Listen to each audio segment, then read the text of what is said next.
Yes, there's a king snake. There's a king snake in there. Yes!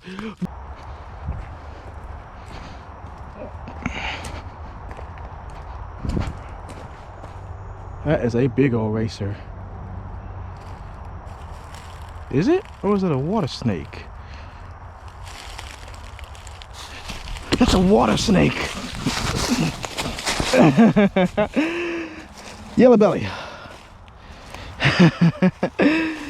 Yellow belly water snake. What are you doing so far away from the water? Right, well, this is a new species for this series.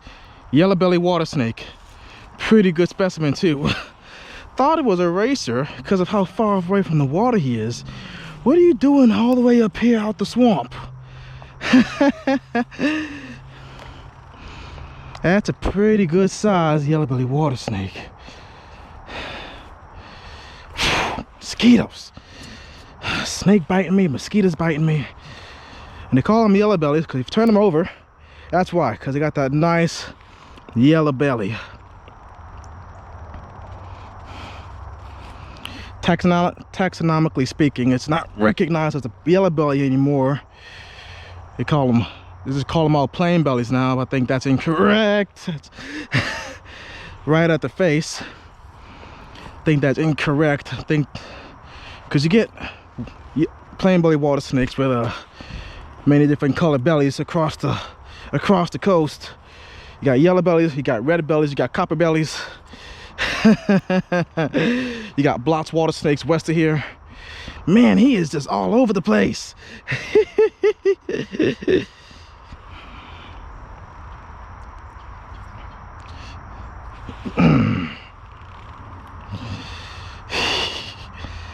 As you see, they don't like being held too much.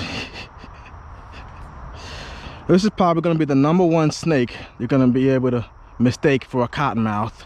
They got that slate gray, a very dark look to them. They got this aggression with more of this very aggressively defensive, I think is the proper way to say that. Aggressively defensive. They flatten their heads onto a triangle shape like that.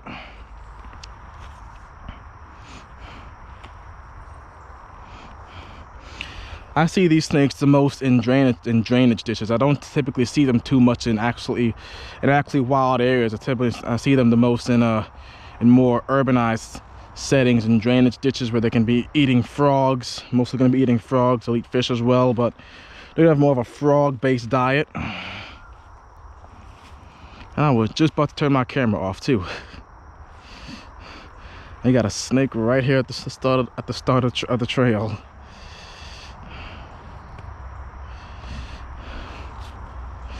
This is going to be probably the second largest water snake that we have here in the state.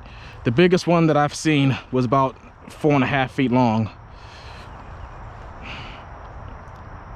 I've seen at least 2 or 3 yellow bellies at 4 feet. And that's a really, really big yellow belly.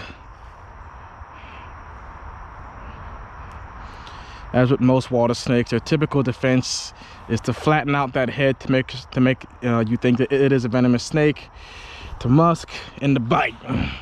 On cue. I'm having to swat at mosquitoes while I'm handling this snake. But that is not a bad specimen of a yellow belly. All right, I'm gonna go and get a picture of this guy, and we can keep on moving. Snakes are definitely active and moving right now. This is like the 4th snake I've seen. No, 4th. 2 cottonmouths, 2 water. So this is the 5th snake I done found in about an hour. So they are definitely moving. All right, bud. Well, you were pointed going this way, so I guess I'll release you going this way, on the other side of the trail, close to this tree here. There you go. I don't know where you're going, far away from the water, but I guess you know where you're going.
No.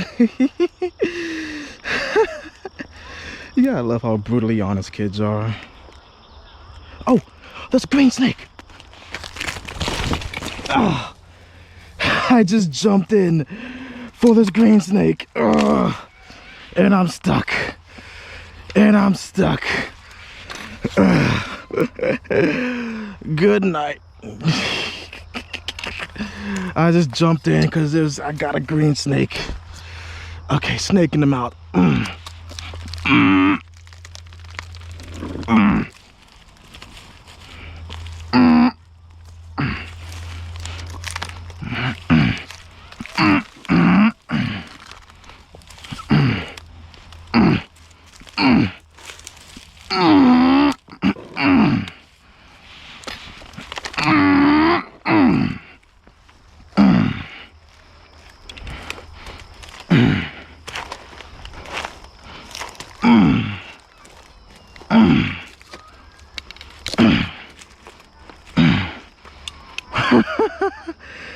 I can't believe I just did that.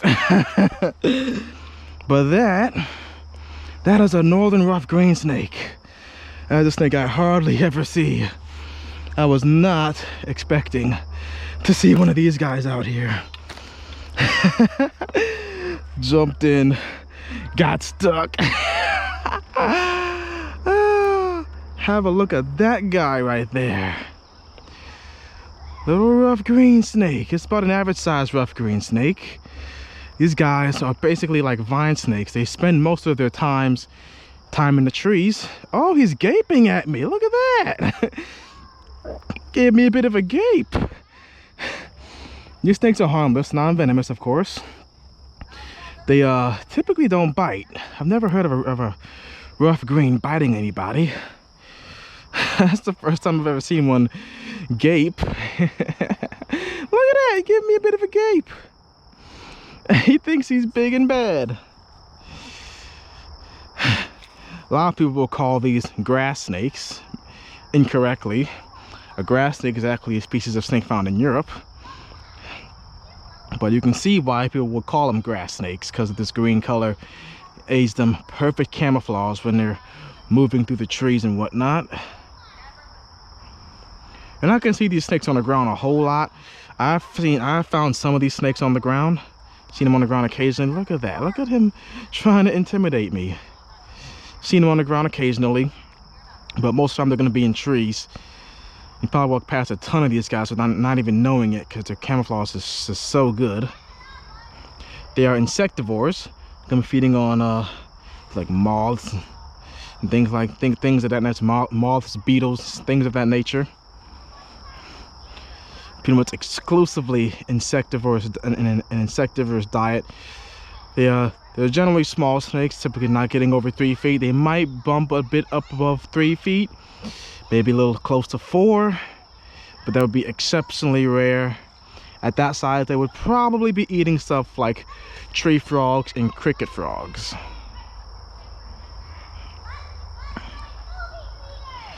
But these snakes are not commonly seen, at least during the day.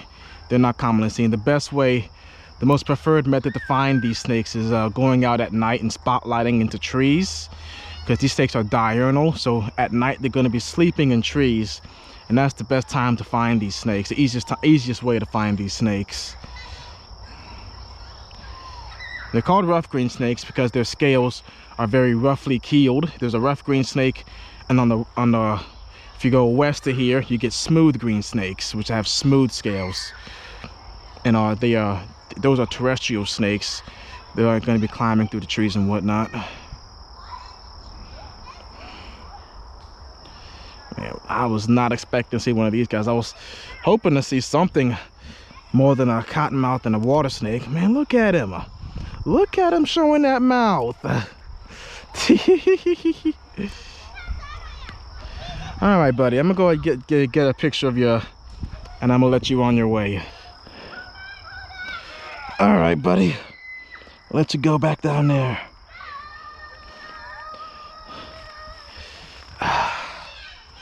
All right, now I gotta try to get back on the other side of the tree without falling back in.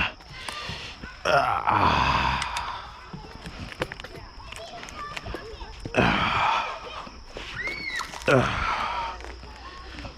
my boots are already muddy, so it's gonna slip.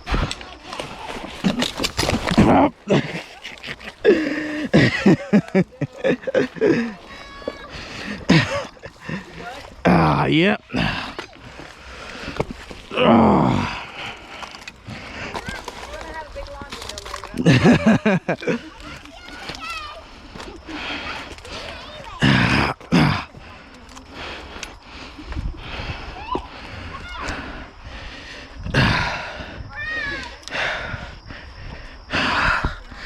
Alright, let's try not doing that again.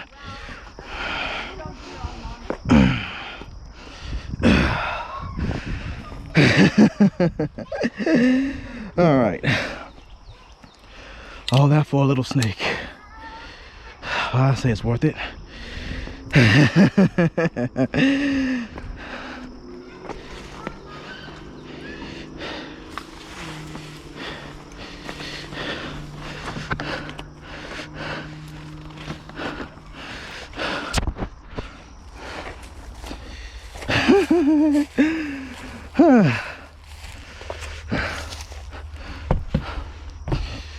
How's that?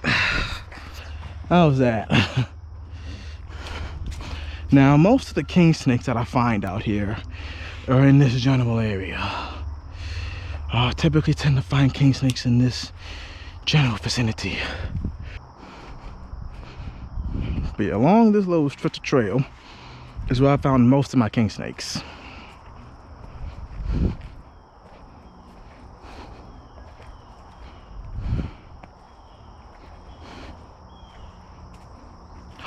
Yes, there's a king snake. There's a king snake in there. Yes, that's what we're looking for right there. That is what we're looking for. What did I just say? What did I just say? That's what we're looking for right there. That is the speckled king snake. Look at that. That's a good size one too. Yes. Look at that. That is a good size speckled king snake. Holy crap. Yes. I just said I see most of my king snakes along this little trail here. Along this little trail. Look at that. We got a king snake. Yes. All right. Whew, that's a good size snake too.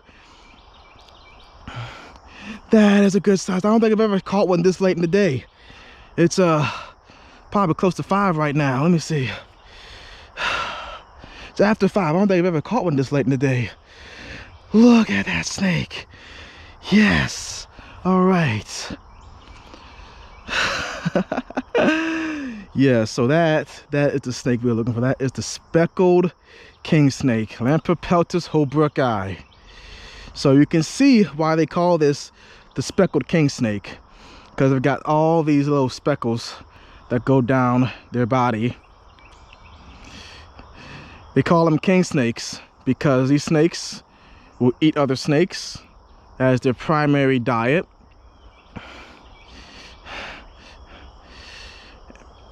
A general rule with snakes is that any snake with king in its name is going to be a snake eater, which the term for that is called Ophiophagous. You got the king cobra, the king rat snake, the king brown snake. All 3 of those snakes are snake eaters.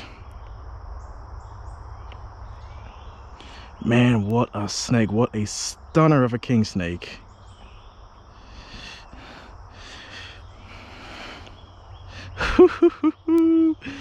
And here at the North Lake Nature Center, this is my best spot to come looking for king snake. I've probably caught more king snakes here than anywhere else. These are generally large snakes, so grow their average around 3 to 4 feet long. They can get up to 6 feet long. The biggest one I've ever seen was 5 feet, and it was caught here. It was caught here, actually, a little ways that way. These are generally friendly snakes. See, this one hasn't tried to bite me. He's musking me, but they're generally friendly. But I have had occasionally they will try to bite and rattle the tail. A bite from a king snake is actually pretty bad as far as a non-venomous snake goes, because they've got very short but very sharp teeth. because they need very sharp teeth in order to grip onto the scales of other snakes. And typically when they bite, when they get a hold of you, they'll actually chew. They will actually chew. And it can be pretty, they have quite strong jaw strength for a snake.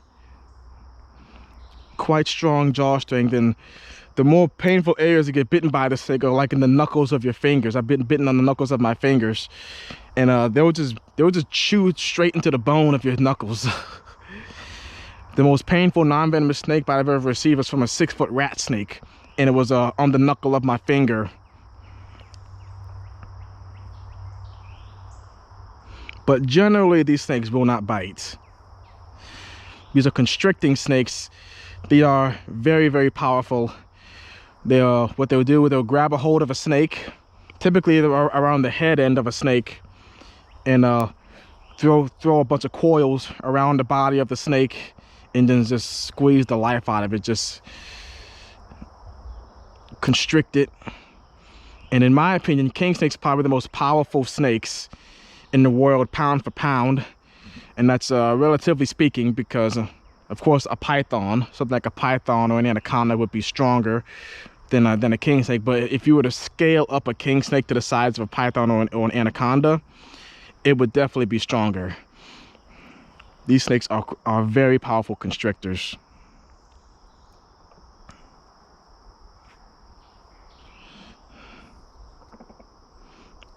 King snakes typically like to be found in hardwood forest habitat, like we're in a mixed hardwood biome, hardwood forest right here. But swamp edges are another good spot to find speckled king snakes. Swamp edges, or anywhere around water's edge, because like I said, these snakes will patrol the water's edge looking for water snakes and cottonmouths. In places where you can get rattlesnakes, a king snake will also eat a rattlesnake. But they can only eat a rattlesnake that's so big, because of course rattlesnakes get pretty large. But another weird food that king snakes have been observed eating is turtle eggs. King snakes are weirdly into eating turtle eggs. I read that in a book, and then I also had a guy who used to breed box turtles. Another guy who used to breed box turtles, and he said he would sometimes get king snakes that come in and eat his box turtle eggs. In captivity, they have been known to eat rodents. When they're young, they're going to start off eating things like invertebrates, lizards, and maybe some small mice. But as they grow up and grow older, they're going to be feeding more on, move their diet, shift their diet more to snakes. Most people don't wind up hiking king snakes. Most people who look for king snakes, they flip them. That's the easiest way for them to find king snakes. But I don't have many places to go flipping, so my best method of looking for king snakes or any snake is just to go hiking for them. And out here, they're pretty decently findable here at the nature center. Mandeville is basically a king snake hotspot. I've found more king snakes in Mandeville than anywhere else. Spent the last 2 days looking for king snakes, and the conditions were not so good. I came here Friday, didn't find one. I went to Pearl River yesterday, didn't see one. And I got a lake. I just popped out here just for a few hours. I just popped out here for a couple hours. And today was the best conditions, because we have to have some cloud cover out today. And king snakes really like cloud cover. The last 2 days were very high pressure, no clouds, bright and sunny. I didn't see any kings, but we got some clouds, and the clouds brought the king out. The clouds brought out the king. There's just something about this little spot, which is about maybe 2 or 3 blocks long. This little spot that the king snakes really like around here. There's something about it. She's missing a bit of her tail there. Probably got bit off by a bird. This is one of the #1 snakes that out-of-state herpers will come to Louisiana to look for. One of the best states here, and I'd say Alabama is probably the 2 best states to find speckled king snakes in. If you ask me, yeah, speckled king snakes are cool. I honestly think that they're overhyped in the herping community though. I think they're honestly overhyped.